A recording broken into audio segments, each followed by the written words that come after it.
میں اس موقع پر اپنے تسنیم فاروقی صاحب سے درخواست کروں گا کہ وہ کچھ اپنے خیالات کا اظہار کریں تاکہ ہم مزید آگے بڑھ سکیں۔ بسم اللہ الرحمن الرحیم، السلام علیکم۔ دیکھیں، پہلے ہمیں اس مسئلے کے پس منظر کو سمجھنا پڑے گا۔ یہ مسئلہ اچانک کھڑا ہوا تھا جب یہاں پہ راتوں رات 18ویں آئینی ترمیم کو متعارف کروایا گیا تھا، اور اس 18ویں آئینی ترمیم کے تحت تعلیم کا شعبہ جو ہے وہ صوبائی حکومتوں کے حوالے کر دیا گیا۔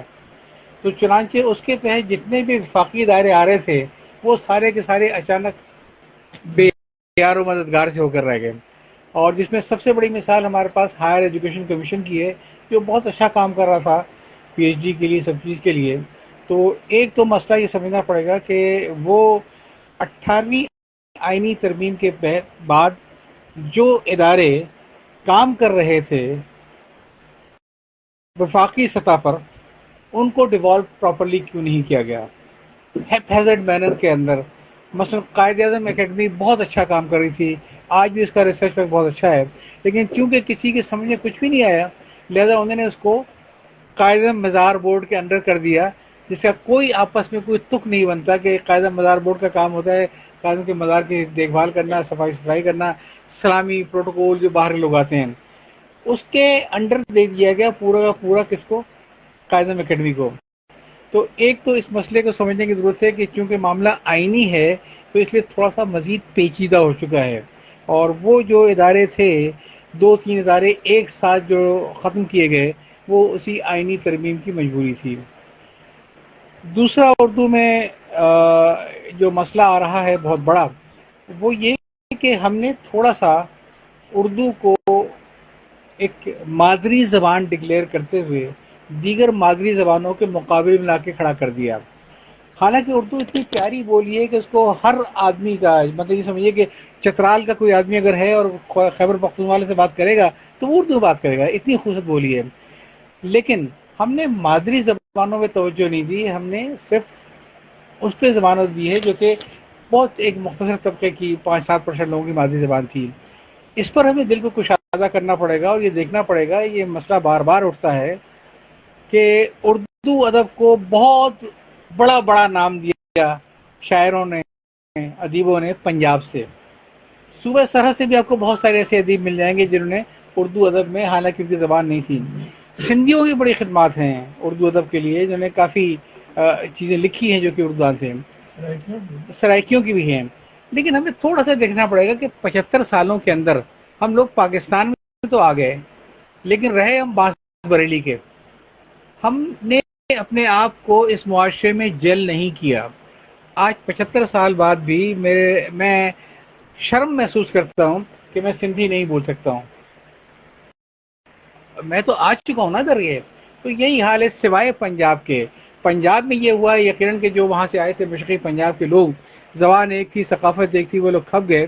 تو اس پر ہمیں غور کرنا پڑے گا بڑی سنجیدگی کے ساتھ، اردو دان طبقے کو آگے بڑھنا پڑے گا کہ اردو جو ہے وہ کسی بھی مقامی زبان کی مخالف نہیں ہے، وہ اس کو سپلیمنٹ کرتی ہے، وہ اس کو کمپلیمنٹ کرتی ہے۔ اب بات ہو رہی ہے اردو لغت کی، اتنا بڑا ظلم ہوا ہے، اتنا بڑا ظلم ہوا ہے جس کی حد نہیں ہے۔ آپ لوگوں کو معلوم ہے کہ پچھلے دنوں جناب عقیل عباس جعفری صاحب کا ایک 7 قسطوں کا طویل ایک انٹرویو یہاں پہ ریکارڈ ہوا تھا، ایک قسط پوری اس کی اردو بورڈ، اردو ڈکشنری کے بارے میں تھی، جس میں یہ 1-2 دن کا کھیل نہیں تھا، اس کی تیاری میں کوئی 50 سال زیادہ عرصہ لگا، 2.5 لاکھ سے زیادہ حروف تلاش کیے گئے تھے، اس کی سند تلاش کی تھی، اور پتہ نہیں کس کس نے اس کے اوپر کام کیا تھا۔ اور دوسرا بڑا پھر یہ ہوا مارکا کہ اس کو پھر انہوں ڈیجیٹائز کر دیا گیا، جو کہ اس کی وجہ سے کی رسائی جو تھی وہ دنیا بھر میں ہو گئی تھی۔ اس پر قوم کا پیسہ لگا تھا۔ عقیل عباس جعفری صاحب کہنا تھا کہ 4.5 کروڑ روپے کا خرچہ آیا تھا اس کو ڈیجیٹائز وغیرہ کروانے کے اوپر۔ اس میں ایک بہت بڑی اچھی چیز تھی، وہ یہ تھی کہ میرے ساتھ میں بھی بہت مار کھا جاتا ہے اردو تلفظ کے اندر کہ کوئی لفظ کیسے ہے، مترجم کیا ہے، مترجم کیا ہے، ہمیں اتنا پڑھتے ہی نہیں ہے، اور جن کو ہم پڑھتے ہیں وہ ہمارے سے بڑے علامے ہیں، تو سچی بات ہے کہ ہمیں نہیں ہے۔ لیکن اردو لغت نے پہلی بار یہ کیا کہ تمام کے تمام الفاظ کے ڈائریکٹ کی اس کا حصہ بنایا کہ آپ لفظ پریس کریں گے تو آپ کو صحیح جو مفہوم ہے اس کے ساتھ آپ کو مل جائے گی۔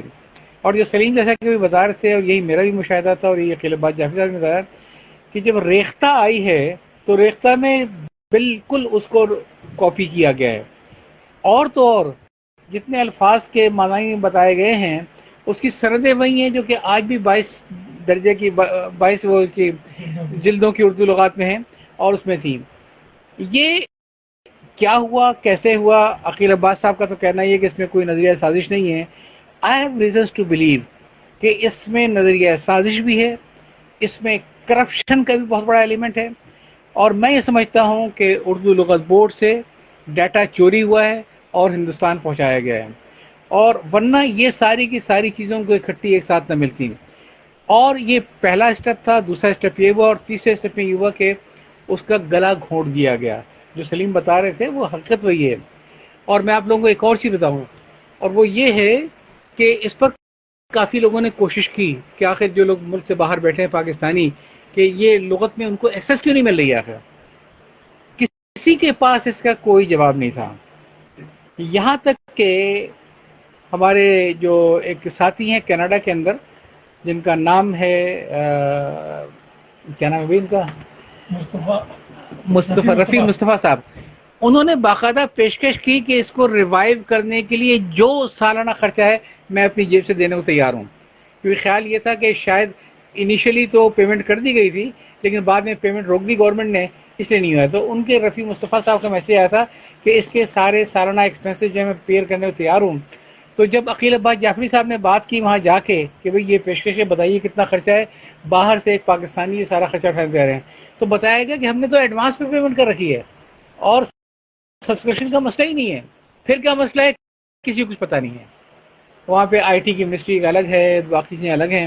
تو اس میں میرا خیال ہے ہم باقی چیزوں کو چھوڑ دیں, کیونکہ اردو لغت اور خصوصاً ڈیجیٹائز اردو لغت, اس پہ میں زبان کا مستقبل دیکھ رہا ہوں. میں صحیح اردو نہیں بول سکتا ہوں, میرے بچے کیا صحیح اردو بولیں گے, لیکن اگر ایک چیز تھی 50 سال کی محنت سے تیار ہوئی, 4.5 کروڑ روپے کی لاگت سے ڈیجیٹائز ہوئی, جس میں ہر لفظ کا تلفظ ہے, ہر لفظ کی سند ہے, وہ کیوں بند پڑی ہے؟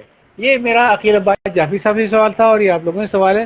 کہ میں یہ نہیں کہہ رہا کہ ہم لوگ پلے کارڈ لے کے سڑکوں پہ آ جائیں مظاہرہ کرنے کے لیے, لیکن جو صاحبان اقتدار ہیں ان سے معلوم تو کرنا چاہیے.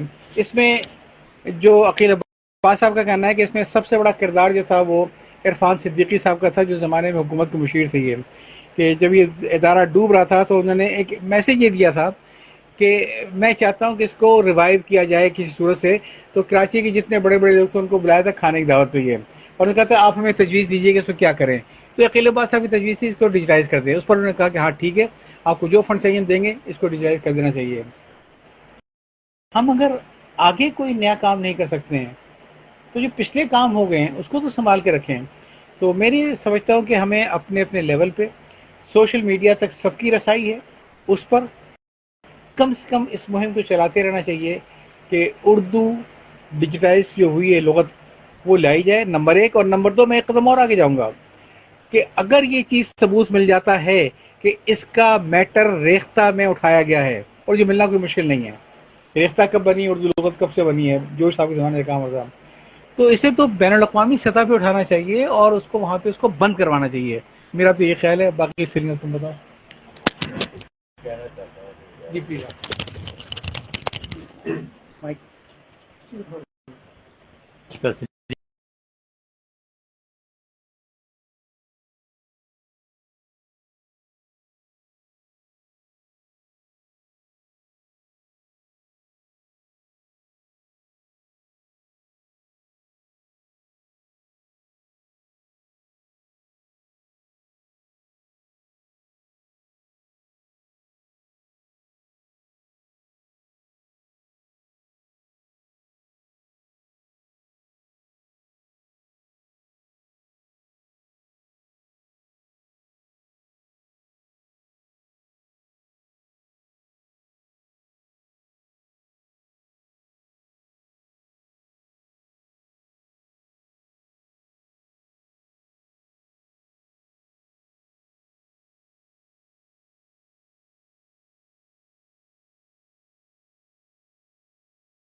نعیم فاروقی صاحب کی گفتگو بڑی مستند اور مدلل ہوتی ہے، لیکن میں ایک بات کو تھوڑا سا آگے بڑھانا چاہتا ہوں جو تشنگی رہ گئی گفتگو میں. وہ یہ کہ جب سر سید کے دور میں جدوجہد آزادی کا آغاز ہوا تو اس سے پہلے ایک واقعہ پیش آیا تھا. وہ یہ تھا کہ بنارس میں اردو کے خلاف تحریک چلی. اس تحریک کے نتیجے میں جو رد عمل ہوا اردو کی حمایت میں، وہ صرف ان علاقوں میں نہیں ہوا کہ جہاں لوگ اردو بولتے تھے، بلکہ پنجاب سے بھی ہوا، ساؤتھ انڈیا سے بھی ہوا، سندھ سے بھی ہوا. ہر ہندوستان کے علاقے سے جہاں مسلمان رہتے تھے جن کی ماضی زبان اردو نہیں تھی، انہوں نے اس زبان کو، ہم اس وقت قومی زبان تو نہیں کہہ سکتے لیکن رابطے کی زبان تھی مسلمانوں کے درمیان، اور ہمارا دینی سرمایہ اس میں موجود تھا، سماجی سرمایہ ہمارا موجود تھا، تو یہ رابطے کی زبان تھی. قیام پاکستان کے بعد یہ قومی زبان بن گئی.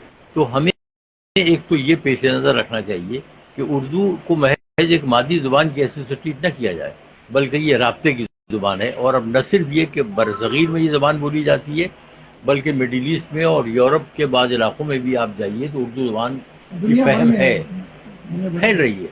تو اس حیثیت سے یہ زبان ہمارے لیے ہر صورت میں سود مند ہے. یہ اپنی جگہ معاملہ.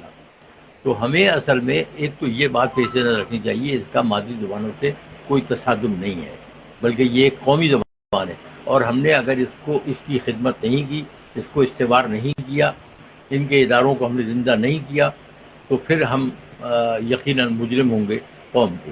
لیکن ایک بات اور بھی میں کہنا چاہتا ہوں، ہمارے جو اردو سے محبت کرنے والے لوگ ہیں، بعض اس حد تک سمجھتے ہیں کہ اردو کی جو وضع و قضا آج سے 100 سال پہلے تھی اس میں کہیں ذرا سی بھی تبدیلی نہ ہو. زبانیں ایک بہتے ہوئے دریا کی طرح جو اپنے کناروں سے تصادم ٹکراتی لہراتی اور آگے تک جاتی ہیں، مختلف دیش جاتی ہے. اسی طرح سے یہ زبان ہے جو پھیل رہی ہے، اور جہاں جہاں یہ زبان بولی جاتی ہے مقامی زبان بولنے والوں کا رنگ اس میں آنا شروع ہو جاتا ہے. اس طرح آپ دیکھیں گے مختلف خطوں علاقوں میں اردو زبان کی حیت اور شکل تھوڑی تھوڑی سی مختلف ہوتی ہے گفتگو، لیکن اس کے باوجود ایک قومی زبان کی حیثیت رکھتی ہے. تو ہمیں اس پر افسردہ نہیں ہونا چاہیے کہ اس میں دوسری زبانوں کے الفاظ بھی شامل ہوتے جا رہے ہیں. ہمیں اب فراغ دل ہونا چاہیے. اب ہم لاکھ کوشش کر لیں انگریزی کے بہت سارے الفاظ کو ہم نہیں روک سکتے. ہم جو گفتگو کرتے ہیں اس کو زبان آتے ہیں. تو اس زبان میں میں سمجھتا ہوں یہ حسن ہے اس کا کہ مختلف قومی زبانوں کے الفاظ اس میں آتے رہیں گے، اور ہمیں فراغ دلی کے ساتھ ان کو قبول کرنا چاہیے. شکریہ.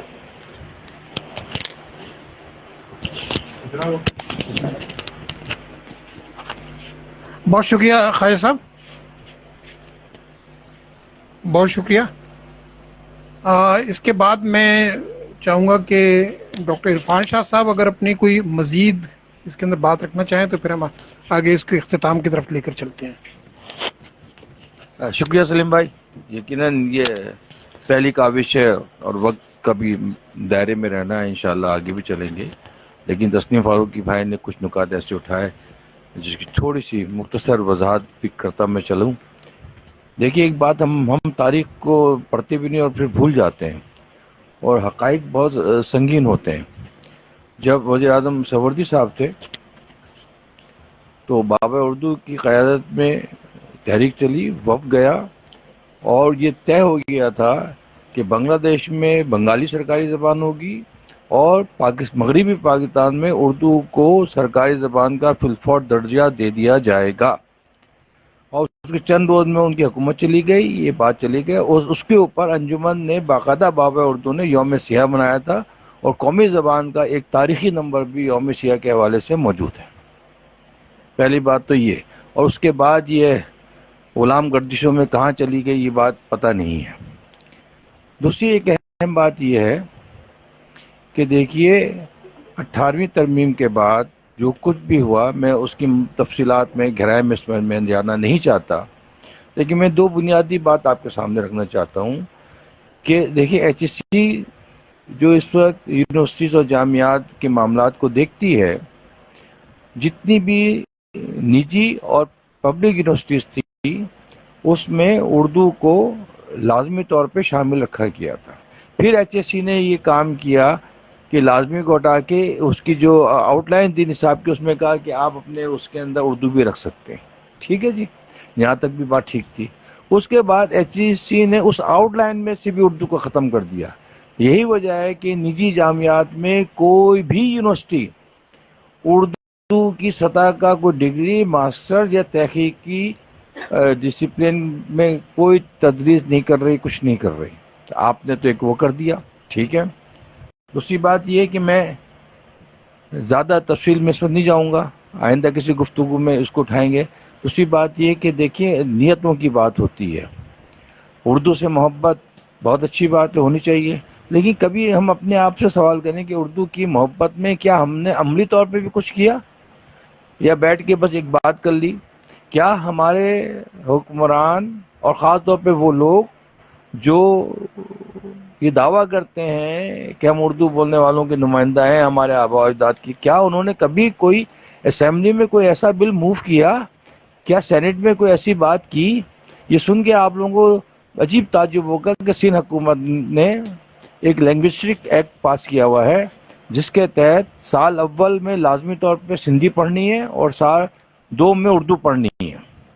جب کبھی ان کو کچھ شرارت سوچتی ہے وہ کہتے ہیں اس کو ایکٹیو کرو، ٹھیک ہے. یہ بات.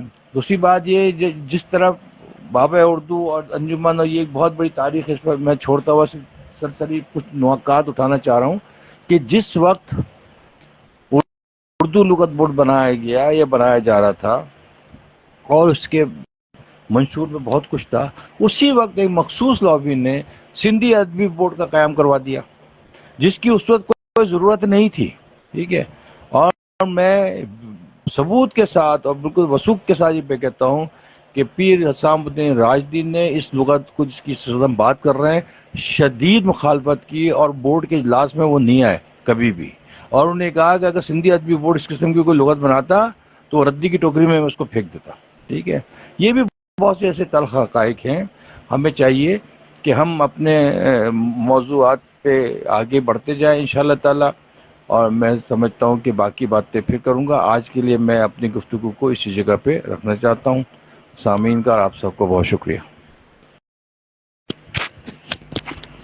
محترم خواجہ قمر حسن صاحب نے اور جناب ڈاکٹر عرفان شاہ صاحب نے بڑی اچھی باتیں کی ہیں، اور اس کو کنکلوڈ کرتے ہوئے دیکھیے ہمیں کچھ حقائق کے اوپر نظر رکھنی پڑے گی. سنگاپور کب آزاد ہوا؟ آپ کو معلوم ہے کب آزاد ہوا؟ سنگاپور نے یہ کیا کہ 4 زبانوں کو اپنی زبان قرار دیا، اور جس میں تامل زبان بھی شامل تھی جس کے بولنے والے صرف 7.5% تھے. کیونکہ میں کہہ رہا ہوں کہ ہم نے دوسری زبانوں کو اپنے مد مقابل لا کے کھڑا کر دیا اور اردو کو یہ پیش کیا گویا کوئی اشرافیہ کی زبان ہے یہ. حالانکہ ہم بھی ملٹی لنگوئل اگر زبان رکھتے اپنے ملک کے اندر تو شاید یہ ایشو نہ تھے. بہت احترام کے ساتھ کچھ حقائق آپ کو دیکھنے پڑیں گے. پہلی بات تو یہ ہے کہ اردو کے اندر شاعری وغیرہ تو میں سمجھتا ہوں کہ ولی دکنی کے دور سے آ گئی ہے، لیکن جسے آپ نثری ادب کہتے ہیں، میں کہتا ہوں نثری ادب بھی چھوڑ دیجیے آپ. یہ قرآن کا پہلا ترجمہ اردو زبان میں جو ہوا ہے اس خطے کے اندر، وہ تقریباً مسلمانوں کے آنے کے 700 سال کے بعد ہوا ہے، اور اس کے اوپر بھی ہندی ترجمہ لکھا ہوتا تھا. یہ ایک حقیقت ہے. یہ آپ کے ہاں جو ناول لکھا گیا پہلا مرزا ہادی رسوا کا، ہارڈلی 200-300 سال کی تاریخ ہے. ہمارا کیا تھا کہ یہ دیکھیں اس علاقے میں بولی جانے والی سب سے خوبصورت زبان تھی جس کو ہر آدمی سمجھتا تھا، ہر آدمی کا ڈائلیکٹ تھا، ہر چیز تھی اس کے اندر. یہ پہلا مسئلہ پڑا ہوا اس کا جبکہ انگریزوں نے آئے، اور انگریزوں نے آنے کے بعد ان کو چونکہ بہت ساری مختلف قومیتوں کے ساتھ لڑنا تھا، جھگڑنا تھا، جو بھی تھا، تو بنگلہ سے کیسے کروں، یہ کیسے کروں، تو اردو کو سب سے پہلے وہ لے کر آئے تھے فارسی کے متبادل کے طور کے اوپر. یہاں پہ ہماری سرکاری زبان فارسی ہوا کرتی تھی. ہندو بھی اس فارسی کو بولا کرتے تھے. کائس وغیرہ جو تھے ایک عام زبان تھی، لوگ سمجھتے تھے، لوگ شاعری کرتے تھے، سب چیزیں موجود تھیں. چونکہ ان کو ہمیں فارسی رشتے سے کاٹنا تھا، انہوں نے کاٹ دیا. اس کا متبادل وہ یہ لے کر آئے اردو زبان کو. اقبال کے وقت آ کے پھر فارسی کے اندر جو ہمارا تھا کام سارا رک گیا. آج اقبال کو فارسی میں پڑھنے والا کوئی نہیں ہے، یہ انگریزوں کا تھا. کچھ حقائق ایسے ہیں جو آپ کو سمجھنے پڑیں گے.